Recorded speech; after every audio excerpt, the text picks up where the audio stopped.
दुर्गा की सच्ची चमत्कारी कथा, गरीब से अमीर बनने की कहानी। Intro, Rana Vinod vlogs. नमस्कार दोस्तों, स्वागत है आपका राणा विनोद व्लॉग्स में। आज हम आपको सुनाने जा रहे हैं नवरात्रि की एक ऐसी चमत्कारी कथा जिसे सुनने के बाद आपकी सोच बदल जाएगी, आपका विश्वास और भी मजबूत हो जाएगा। कहते हैं, जो व्यक्ति इस कथा को सच्चे मन से सुनता है उसके जीवन में माता रानी की कृपा अवश्य बरसती है। तो आंखें बंद करके माता रानी का नाम लीजिए। जय माता दी। और शुरू करते हैं आज की यह अद्भुत कथा। पहला अध्याय, गरीबी का दर्द। बहुत समय पहले एक छोटे से गांव शिवपुर में रामू नाम का एक व्यक्ति रहता था। उसका घर मिट्टी का बना हुआ था, जिसकी दीवारें बरसात में टपकती थीं और गर्मियों में तप जाती थी। रामू दिन रात मेहनत करता, कभी खेतों में मजदूरी, कभी लकड़ी काटना, कभी सामान ढोना। लेकिन फिर भी उसके घर में 2 वक्त की रोटी मुश्किल से बनती थी। उसकी पत्नी सीता एक साधारण लेकिन बहुत ही धार्मिक स्त्री थी। वह हर सुबह उठकर सबसे पहले आंगन में झाड़ू लगाती, फिर एक छोटा सा दीपक जलाकर मां दुर्गा की पूजा करती। वह हमेशा कहती, माता रानी सब देख रही हैं, एक दिन हमारी भी सुनेंगी।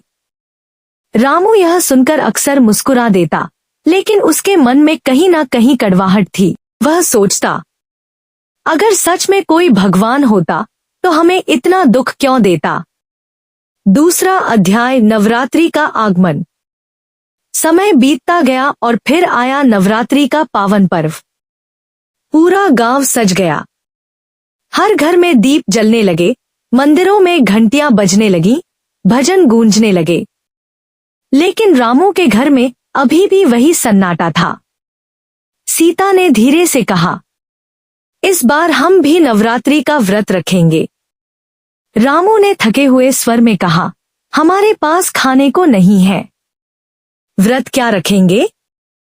सीता ने मुस्कुराते हुए जवाब दिया, व्रत भूख से नहीं, श्रद्धा से रखा जाता है। उसकी बातों में कुछ ऐसा विश्वास था कि रामू ने मना नहीं किया। तीसरा अध्याय, भक्ति की शुरुआत। नवरात्रि का पहला दिन। सुबह सुबह सीता ने स्नान किया, घर के एक कोने को साफ किया और वहां एक छोटी सी वेदी बनाई। उसने मिट्टी का दीपक जलाया, फूल चढ़ाए और पूरे मन से मां दुर्गा का स्मरण किया। दिन भर उसने कुछ नहीं खाया, लेकिन उसके चेहरे पर कोई थकान नहीं थी, बल्कि एक अजीब सी शांति थी। रामू उसे देख रहा था। उसे समझ नहीं आ रहा था कि यह कैसी शक्ति है जो सीता को इतना मजबूत बना रही है। चौथा अध्याय, पहली परीक्षा। तीसरे दिन दोपहर का समय था। सीता पूजा कर रही थी कि तभी दरवाजे पर दस्तक हुई। जब उसने दरवाजा खोला तो सामने एक बूढ़ी औरत खड़ी थी। फटे पुराने कपड़े, कांपता हुआ शरीर और आंखों में भूख। वह बोली, बेटी, मुझे बहुत भूख लगी है, क्या कुछ खाने को मिलेगा? घर में बस थोड़ा सा खाना बचा था जो रात के लिए रखा था। सीता ने बिना सोचे अपना हिस्सा उस बूढ़ी औरत को दे दिया। तभी पीछे से रामू आ गया। उसने गुस्से में कहा, हम खुद भूखे हैं और तुम दूसरों को खिला रही हो।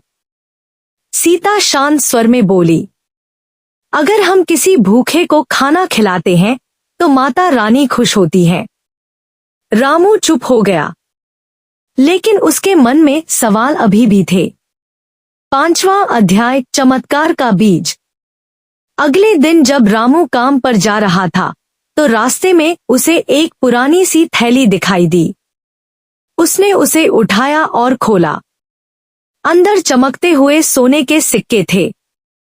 रामू के हाथ कांपने लगे। उसने जल्दी से चारों तरफ देखा, लेकिन वहां कोई नहीं था। वह दौड़ता हुआ घर पहुंचा और सीता को सब बताया। सीता ने आंखें बंद करके कहा, यह माता रानी का आशीर्वाद है। रामू पहली बार चुप हो गया। उसके अंदर कुछ बदलने लगा था।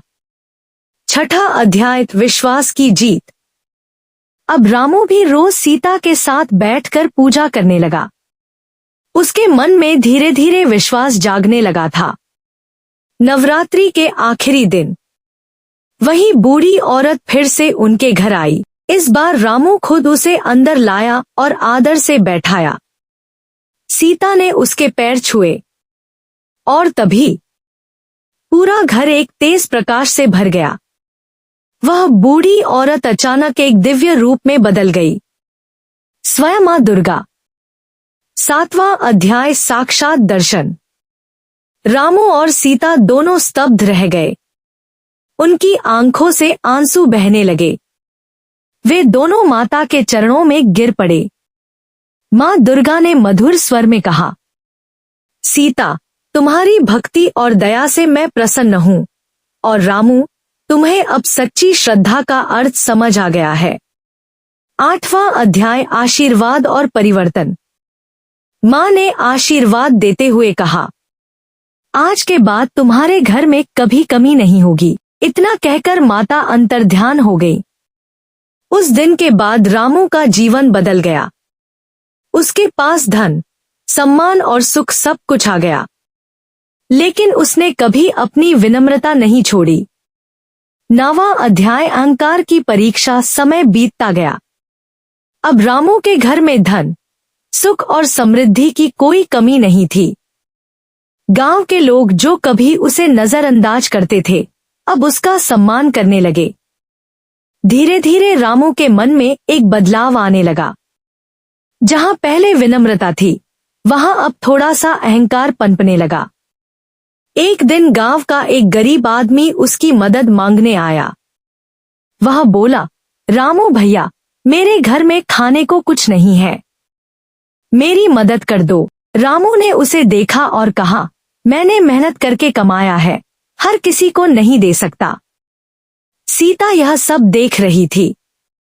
उसने धीरे से कहा, क्या तुम भूल गए कि कभी हम भी ऐसे ही थे? रामू ने गुस्से में जवाब दिया, वह सब पुरानी बातें हैं, अब हमारी स्थिति अलग है। मां की दूसरी परीक्षा। उसी रात रामू को एक अजीब सपना आया। उसने देखा कि वही बूढ़ी औरत फिर से उसके सामने खड़ी है। वह बोली, रामू, क्या तुम्हें अपनी गरीबी के दिन याद नहीं? रामू डर गया और बोला, आप कौन हैं? अचानक वह बूढ़ी औरत मां दुर्गा के रूप में प्रकट हो गई। मां ने कठोर स्वर में कहा, मैंने तुम्हें धन दिया ताकि तुम दूसरों की मदद करो, लेकिन तुम अपने ही अहंकार में डूब गए। रामू की आंखों से आंसू बहने लगे। उसे अपनी गलती का एहसास हो गया। सुधार और सच्ची भक्ति। अगले ही दिन रामू ने पूरे गांव में गरीबों को भोजन करवाया। उसने उस गरीब व्यक्ति को ढूंढा और उससे माफी मांगी। रामू बोला, मुझे माफ कर दो, मैं अपनी राह से भटक गया था। अब वह पहले से भी ज्यादा विनम्र और दयालु हो गया। सीता मुस्कुराई, क्योंकि उसे पता था अब रामू सच में माता रानी का सच्चा भक्त बन गया है। अध्याय का संदेश। धन आने के बाद भी इंसान को विनम्र रहना चाहिए। अहंकार इंसान को पतन की ओर ले जाता है। माता रानी अपने भक्तों को सही रास्ता दिखाती है। कथा का गहरा संदेश। यह कथा हमें सिखाती है, सच्ची भक्ति में बहुत शक्ति होती है। दया और सेवा सबसे बड़ा धर्म है। माता रानी अपने भक्तों की हमेशा परीक्षा लेती हैं और अंत में सच्चे दिल वालों की जीत होती है। अगर आपको यह चमत्कारी कथा पसंद आई हो तो वीडियो को लाइक करें और चैनल राणा विनोद व्लॉग्स को सब्सक्राइब करना न भूलें। कमेंट में जरूर लिखें, जय माता दी। और ऐसी ही भावपूर्ण और चमत्कारी कथाओं के लिए हमारे साथ जुड़े रहें। धन्यवाद। जय माता दी।